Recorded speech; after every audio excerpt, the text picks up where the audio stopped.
여러분 안녕하십니까? 시사의 맛집 시사갑 TV입니다.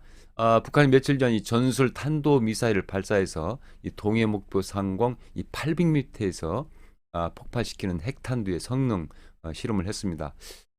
또 북한은 이 핵 무인 그 수중 공격정을 공개하기도 했죠. 여러분 많이 놀랐죠? 별로 놀라지 않았다고요. 예, 이 며칠 전 김정은은 핵 보유를 자랑하면서 이 핵무기 보유량을 기하급수적으로 늘리는데 박차를 가해야 한다 이렇게 강조하기도 했습니다. 이 북한이 하루가 멀다 하고 이 핵과 미사일 위협을 가해오고 있는데 결국 이 한반도 핵에 중대 변화가 있을 것으로 보입니다. 어떤 것인지 쭉 함께 보셨으면 합니다. 이 한국과 미국이 4월 정상회담에서 사실상 그 북대서양 조약국의 나토식 핵 공유와 유사한 형태의 한국식 핵 공유 방안을 공동 선명에 담을 것이라고 하죠. 이 한국식 핵 공유의 핵심 콘셉트를 보니까 이것입니다. 핵 공동 기획 및 실행과 정보 공유 확대. 그래서 이 핵 공동 기획 및 실행을 어떻게 하는 것일까요? 이제 북한의 핵 위협 내용을 시나리오별로 이렇게 정리한 후에 이에 맞춰서 미국이 어떤 방식으로 이 핵 우산을 제공할지를 미리 정하자는 개념으로 정리할 수 있겠습니다. 그러면 이처럼 이 한국 핵 문제가 이 구체적으로 부상한 이유, 이 배경을 한번 볼까요? 첫 번째로 보자면 이 앞서 짤막하게 설명한 이제 최근 들어서 노골화한 북한의 그 핵 미사일 도발을 들 수 있겠고요. 두 번째는 이에 대한 적극적 대응 방안의 마련을 이제는 더 이상 미뤄서는 안 된다라고 하는 국내외 압박을 들 수 있겠습니다. 우선 그 해외 쪽을 보면요. 미국 연방 상원 의견의 2인자격인 이 공화당 간사 제임스 리시 의원은 이 바이든 행정부가 미국 그 핵무기를 이 한국에 재배치하는 것도 고려해야 한다고 주장을 했습니다. 미국 연방의 중진이 한반도 전술핵 재배치 문제를 이처럼 그 직접 제기하고 나선 것은 이 바이든 행정부들의 처음이라고 하니까 꽤 그 의미가 있다고 보겠습니다. 또 25일 그 미국의 소리 VOA 방송 보도에 따르면요, 이 리시 의원은 이 방송에 보낸 그 이메일을 통해서 이렇게 적고 있습니다. 이 북한의 잦은 미사일 시험이 이 바이든 행정부를 안이하게 만들었지만 이 시험을 보통 일로 봐서는 안 된다. 그러면서 이 최근의 장거리 미사일 발사는 이 여러 단거리, 중거리 미사일 시험과 동반해서 이루어졌고 이 무기 중 다수는 이 핵탄두를 탑재할 수 있다. 이렇게 우려를 했습니다. 이제 한국 핵무장을 이제 노골적으로 주장하는 미국 내 인사들도 있습니다. 로버트 아이혼 전 미 국무부 군축 담당 특보는 이 한국의 핵무장은 미국의 전략적 이점이 된다면서 이 한국이 핵무장을 하면 미국이 용인할 것이다 이렇게 전했습니다.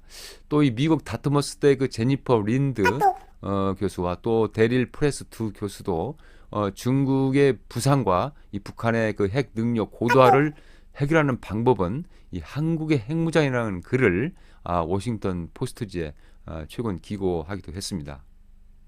또 이 한국 특과 관련해서 이 러시아 푸틴이 최근에 그 안보 강화를 이유로 해서 이 벨라루스에 전술핵을 배치했죠.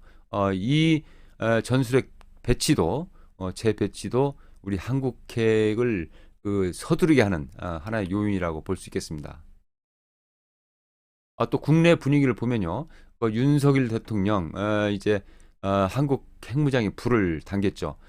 지난 1월 국방부 업무 보고를 받는 자리에서 이 북핵 위협이 더 심각해지면이라는 단서를 달았죠. 하지만 이 전술핵을 배치하거나 자체 핵을 보유할 수도 있다고 말을 했었죠. 또 윤 대통령은 이 일본 방문 전 며칠 전 이 요미우리 신문과의 인터뷰에서 이렇게 말했죠. 우리 과학기술로는 단시간에 이 북한 이상의 핵무기를 만들어낼 수 있는데 왜 만들지 않느냐는 목소리가 많다. 이렇게 국내 분위기를 전하면서 이 한국핵에 대한 관심을 끌어올렸습니다. 이 주영 국민의힘 원내대표도 한마디 했어요. 28일 열린 그 원내 대책 회의에서 이렇게 말했습니다. 이 핵은 핵으로만 억제할 수 있다. 한미 양국은 진일보한 북핵 대응 방침을 밝혀야 한다라고 이렇게 촉구를 했습니다. 또 오세훈 서울시장은 최근 로이터 통신 인터뷰에서 이 한국도 핵무기를 보유해야 할 때가 다가오고 있다. 이렇게 언급을 했습니다. 이 우리 국민들의 여론도 한국 핵에 대한 이 관심을 높이고 있다고 보겠습니다. 표에서 보시는 것처럼 이 한국 갤럽이 지난해 12월 조사한 걸 보니까 이 76.6%가 독자 핵 개발에 찬성하고 있죠. 또 이 77.6%는 북한 비핵화가 불가능하다 이렇게 답하고 있습니다. 결국 북한은 더 이상 이 핵 문제 진전이 없을 것이다. 기대하기가 힘들다라고 보고 있는 것이죠. 그러면 이 한국 핵 문제가 앞으로 어떻게 전개될 수 있을까요? 첫 번째는 이 나토식 핵 공유와 유사한 형태의 그 한국식 핵 공유 방안이 추진될 수 있을 것이라는 점 하고요. 두 번째로는 최근 그 한국과 일본 관계의 개선을 바탕으로 해서 이 한미일 핵 공유로 확장하는 방안을 생각해 볼 수 있겠습니다. 둘 중 하나, 그러니까 이 한국식 핵 공유 방안하고 두 번째 한미일 핵 공유 이 확장 방안, 뭐 이 중에 하나에 만족하십니까? 사실은 여전히 불안할 수밖에 없죠. 왜냐하면 1번, 그러니까 한국식 핵 공유는 사실 미국이 주도권을 쥔다는 이 한계를 안고 있습니다. 또 두 번째, 이 한미일 핵 공유 방안, 이것은 이 3개국, 이 한국, 일본, 미국이 이 의견을 일치하는 것에 우리 안보를 맡게 하는 문제를 안고 있습니다. 그래서 국민이 압도적으로 선호하겠는 우리 한국 자체 핵무장에 관심이 쏠릴 수밖에 없는데요. 이 4월 이 한미 정상회담에서 이 북핵 위협을 압도할 수 있는 실질적이고 구체적인 내용을 담은 방안을 도출하도록 이 국민적 지혜와 힘을 모아야 할 것으로 봅니다. 매우 중요한 시기를 맞고 있다라고 볼 수 있겠습니다. 제가 이전에 몇 차례 영상에서 우리 핵 문제, 이 핵무장 관련 내용을 간략하게 정리한 적이 있는데요. 참고하시고요.